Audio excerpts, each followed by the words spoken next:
Ta-da! Hello, I'm Tim Searle. I'm the series director on Mr Bean.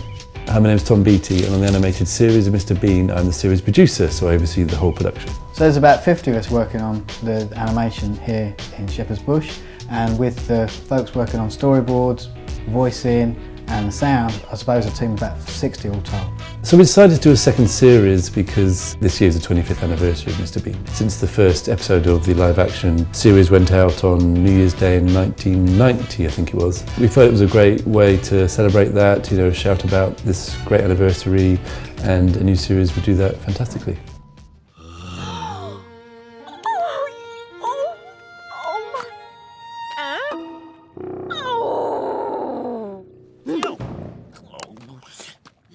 So the stories for the second series, there's 52 episodes, there's a lot of stories to create. Sometimes the writers will come up with ideas and push them forward, and then they'll go through to Rowan and see if Mr Bean will actually do that kind of thing. We chip in as well. I've got a couple of kids, I spent a lot of time in ball pools, in soft play, so I thought that was a fun idea to bring through. There's a fantastic one where he has a dream and keeps waking up, and there's a huge Mrs Wicket the size of a house, and then there's one where one of the writers has noticed that Mrs Wicket loves wrestling, so we've done an episode about wrestling and how Mr Bean becomes a wrestling star, which is one of my favourites.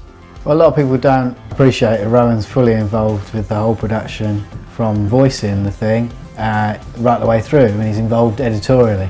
We talk about storyboards and scripts, and certainly the animatic, which is where we time everything out, and he and I regularly chat about the whole process, and his input is pretty valuable stuff. So with that sort of wrestling episode that we really wanted to do, that was written up into sort of short paragraph that's sent to Rowan to say if he liked it, and sometimes there's a bit of, I think this would be really good, and sort of selling it to him, or he'll just say flat that Mr Bean wouldn't do that or go to that, or he would do that but don't go to that far, or what's the motivation, or etc, etc. So he's totally involved in that side of things. I could do that. There's one episode I really love, which is with the second series we tried to bring Mr Bean up into the sort of modern era. So he doesn't have a mobile phone, but there's one called Viral Bean where he's in the library and he goes on a computer and sort of accidentally records himself on YouTube, or a type of YouTube, becomes a famous sort of viral star overnight, and how he deals with that fame, which is kind of sort of crosses with real life, and how Mr Bean is so famous, and I won't give away the end, but he enjoys going back to normality.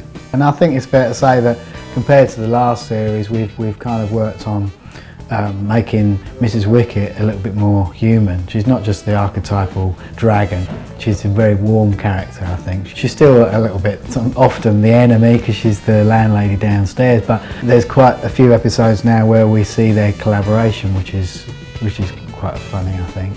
Yeah, there's a lot of two-handers, Bean and Mrs Wicket, and then it obviously involves money quite a bit, doesn't it? Yeah, that's often the motivating thing, is money. But there's one episode I'm particularly fond of where Mr Bean inadvertently causes Mrs Wicket an injury, and thereafter he has to look after it, but caring Bean, and I really like that one. Bean impression. Yeah, people sort of say, The only thing I can do is Bean, Mr Bean. No, but that's the best I can do, I think. You're not going to do the bird? Oh, I could do no, I won't. God. No, I don't do a burp. Your mum will be disappointed.